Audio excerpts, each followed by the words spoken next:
संकट का खतरा मंडरा रहा है क्योंकि रात 10 बजे से बिजली कर्मियों की हड़ताल शुरू हो जाएगी। करीब 1 लाख विद्युत कर्मी इस हड़ताल में शामिल होंगे। अपनी मांगों को मनवाने का ये दबाव बना रहे हैं। दरअसल बिजली कर्मचारियों की मांग है कि सभी संविदा कर्मियों को नियमित किया जाए, नौकरी के दौरान 3 प्रमोशनल वेतनमान दिए जाए, वहीं बिजली कर्मचारियों को कैशलेस इलाज की सुविधा भी मिले।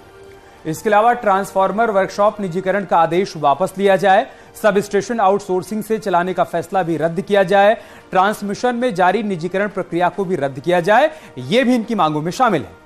कई सालों से लंबित बोनस का भुगतान किए जाने की भी मांग की गई है। इन तमाम मांगों के साथ अब बिजली कर्मचारी हड़ताल पर जा रहे हैं। आपको दिखाते हैं एक रिपोर्ट।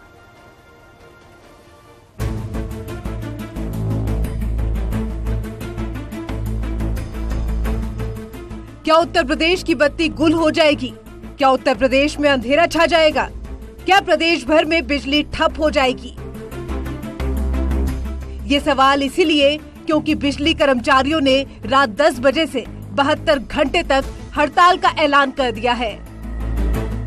3 दिसंबर का समझौता, आज 16 मार्च है। एक बार भी चेयरमैन ने द्विपक्षीय वार्ता नहीं की, वह किसी वार्ता में ही नहीं आए। तो यह हठवादी रवैया जो है पावर कॉर्पोरेशन के प्रबंधन का, उसके कारण से बिजली कर्मी आज बाध्य हो रहे हैं, उनका हड़ताल थोपी जा रही है। बिजली कर्मचारियों की 3 दिवसीय सांकेतिक हड़ताल के मुद्दे पर टकराव की स्थिति बरकरार है। विद्युत कर्मचारी ने ऊर्जा मंत्री के साथ हुए समझौते की शर्तें न माने जाने के विरोध में हड़ताल पर जाने का ऐलान कर दिया है और कर्मचारी संगठनों ने मुख्यमंत्री योगी आदित्यनाथ से इस मामले में हस्तक्षेप की अपील भी की।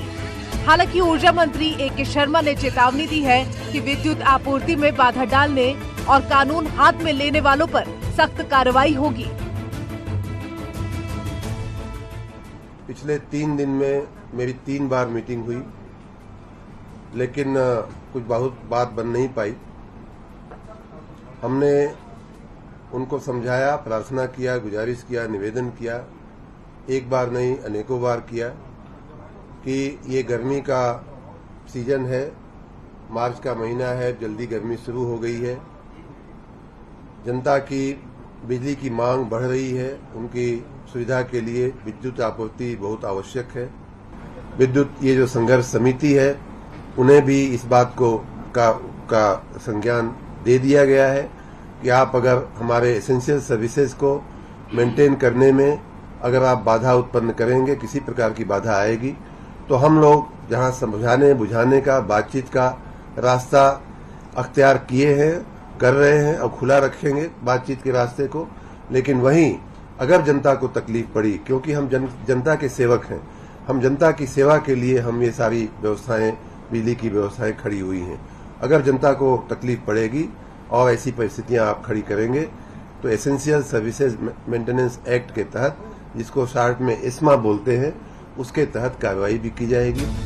ऊर्जा मंत्री ने सभी विद्युत कंपनियों में हड़ताल के दौरान छुट्टियां निरस्त कर दी हैं। साथ ही प्रशासन को अलर्ट किया गया है और कमिश्नर के साथ ही डीएम को पूरी व्यवस्था की मॉनिटरिंग की जिम्मेदारी भी सौंप दी गई है।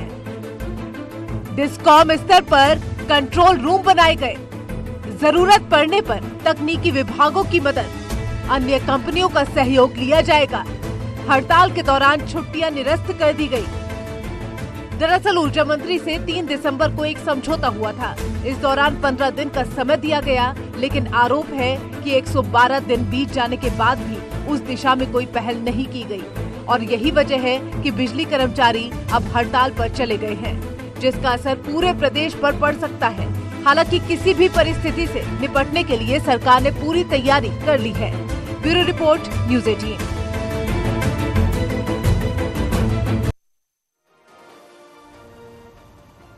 एक तरफ बिजली कर्मचारी हड़ताल पर जाने को लेकर डटे हुए हैं अपने फैसले पर, तो दूसरी तरफ सरकार ने भी बड़ा फैसला लिया। हड़ताल पर जाने वाले, काम रोकने वालों के खिलाफ एनएसए लगाने की कार्रवाई होगी। बिजली कर्मचारियों को भड़काने वालों पर एनएसए लगेगा। वहीं बिजली कर्मियों की हड़ताल पर एस्मा लगा दिया गया है। तो हड़ताल पर जाने वाले संविदा कर्मी बर्खास्त होंगे। सभी डीएम और एसपी को अलर्ट जारी कर दिया गया है। बिजली व्यवस्था बाधित करने पर कार्रवाई की जाएगी। बड़ी खबर हम आपको बता रहे हैं। तो हड़ताल पर जाने पर कार्रवाई देखने को मिल सकती है। एक तरफ हड़ताल पर जाने पर कर्मचारियों पर एस्मा लगाया जा सकता है, तो साथ ही साथ काम बाधित करने वालों के खिलाफ एनएसए के तहत भी कार्रवाई की जा सकती है। कर्मचारियों को अगर कोई व्यक्ति रोकता है, रोक टोक करता है, कोई उन्हें बाधित करता है काम करने में, या उनके साथ कोई दुर्व्यवहार करता है, कानून अपने हाथ में लेता है, ऐसे तत्वों, ऐसे लोगों के विरुद्ध, भले ही वो हमारे कर्मचारी ही क्यों न हो, भले ही कर्मचारी संगठनों के नेता क्यों न हो, कितना भी बड़ा व्यक्ति हो, अगर हमारे किसी कर्मचारी को काम करने से रोका जाएगा या हमारी किसी संपत्ति को नुकसान पहुंचाया जाएगा, तो उसके खिलाफ एनएसए या रासुका सहित तमाम कानूनी प्रावधानों के अनुसार हम निपटने को तैयार हैं। और इस वक्त राजीव हमारे सहयोगी हमारे साथ जुड़ चुके हैं। राजीव, एक पक्ष है जो हड़ताल पर जाने को अड़ा है, सरकार भी अपने फैसले पर अड़ी है, लेकिन बिजली कर्मचारियों में भी हड़ताल को लेकर जो संगठन है वो अलग अलग धड़ों में बंट गए हैं।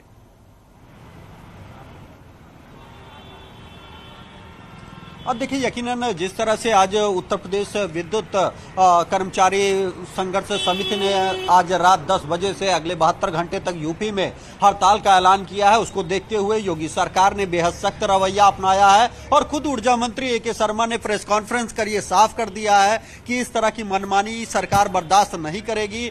अगर सरकार जो कर्मचारी है, बिजली कर्मचारी, वो हड़ताल करते हैं तो उनके खिलाफ कड़ी कार्रवाई की जाएगी। और यही कारण है कि इस हड़ताल से पहले ही उत्तर प्रदेश में एस्मा लगा दिया गया है, यानी एसेंशियल सर्विसेज मेंटेनेंस एक्ट, जिसके तहत 1 साल की सजा का प्रावधान होता है। और जो सरकारी संस्थान है, आप देख सकते हैं कि इस वक्त मैं ऊर्जा विभाग के मुख्यालय शक्ति भवन के सामने खड़ा हूं, वहां पर भी जो सुरक्षा है वो बढ़ा दी गई है, पुलिस फोर्स की तैनाती की गई है कि किसी भी तरह हड़ताल के दौरान कोई तोड़फोड़ ना हो, किसी भी तरह विद्युत व्यवस्था बाधित न की जाए। और इस बात की भी चेतावनी दी गई है कि अगर इस दौरान बिजली कर्मचारियों ने किसी भी तरह विद्युत व्यवस्था को बाधित किया या फिर जो बिजली उपकेंद्र है या ऑफिस है वहां पर तोड़फोड़ की, तो उनके खिलाफ एनएसए यानी कि रासुका के तहत कार्रवाई की जाएगी। कुल मिलाकर सरकार का संदेश ये साफ है कि किसी भी तरह से कोई अगर जनता को परेशानी होगी तो वो बर्दाश्त नहीं किया जाएगा।